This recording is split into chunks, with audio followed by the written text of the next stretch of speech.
I'm Batman. Again. Mistletoe can be deadly if you eat it.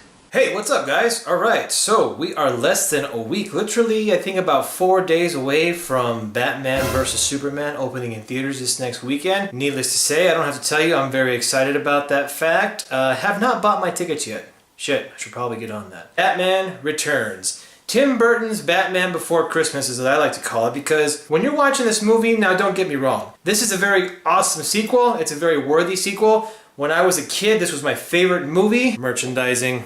The original Batmobile that came out during 1991, 1992, this was actually a gift from the fiancé, the future wife. It's the one that turns into the Bat Missile. You know, in the movie when he's going down the alley and you know, he flips the switch and it doesn't work. He flips it again, still doesn't work. Now I'm a little worried. Some of the pros about this movie, I just rewatched it. It's a beautiful movie. I mean, it really is. It's beautifully shot. It looks great on Blu-ray. I enjoy watching this movie. I hadn't seen it for a couple of years. Every actor was cast very well in this movie. Now you're looking at Michelle Pfeiffer for Catwoman. You got Michael Keaton coming back, reprising his role as Batman. I think the thing that stands out the most, other than, you know, just the really cool gadgets and the Batmobile and all that kind of stuff, is Danny DeVito's performance and portrayal of the Penguin. Now, this really isn't the Penguin. Now, when you look at the comics, the Penguin is a much more high-class, you know, highly sophisticated criminal mastermind. All he's really interested in most of the comics is money. Again, this is where you could tell that Tim Burton really didn't pay a whole lot of homage to the comic book lore. He thinks he's just this really weird, mutated bird boy. Nevertheless, Danny DeVito's portrayal of this version of Tim Burton's Penguin was really, really good. I mean, I remember when I was a kid watching him, I didn't understand what the hell was going on because he is such a creep. He is such a pervert, man. He's a little, short, ugly-looking thing that I don't think any woman would want to touch. And I mean, God, Jesus Christ. He's like the biggest pervert I've ever seen on film. Now, Michelle Pfeiffer back in the day, in the early 90s when I was a kid, oh yeah, that's awesome. Now, what I like about Batman Returns after watching it as an adult, he has a cooler Batmobile, he has a huge Batcave, he's got all kinds of suits and stuff, and it's kind of just this one large continuation of what I saw as a kid. The acting is obviously one of the best parts of this movie. You can really tell they're giving it 100%. They're bringing their acting chops. It's an awesome performance by every person in this movie. The cinematography, the filming of the Batman Returns movie is excellent. It was filmed so well that when you watch it on Blu-ray right now, it just looks very beautiful. The soundtrack is kind of one of those things that's kind of like a pro and a con, because I kind of feel like I'm watching The Nightmare Before Christmas.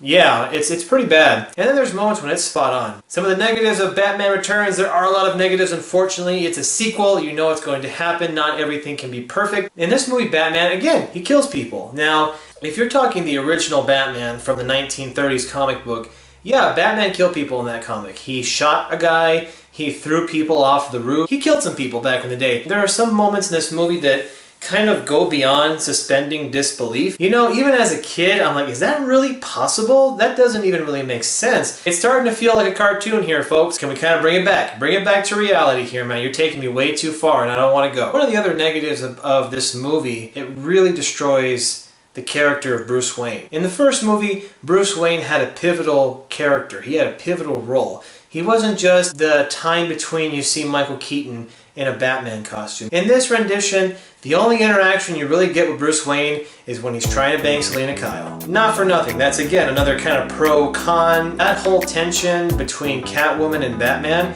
that is real in the comics, it's real in their character arc, and you can feel it in this movie. I mean, Jesus, every time Catwoman is in scene with Batman, she is just being a cat in heat, borderline hoe bag, but not in a bad way, just in kind of like a, yeah, yeah, that's good, I like that. But they really do take it a little too far, and you want to see Batman, obviously in the Batmobile, you want to see him taking on bad guys, you want to see him fighting people on rooftops, and you get that, and that is great. I love that about this movie because it really brings it. But you don't get that character, you don't get that human story. So yeah, guys, that's my quick and dirty review of Batman Returns. Again, this is a very old movie. If you haven't seen Batman or Batman Returns, I suggest you go watch it. Again, guys, thanks for watching. If I haven't said this before in a previous video, all you guys watching right now, I really do appreciate it. I've had some really cool feedback and some good critiques from my close friends and family. Up next for the Batman Movie-a-thon,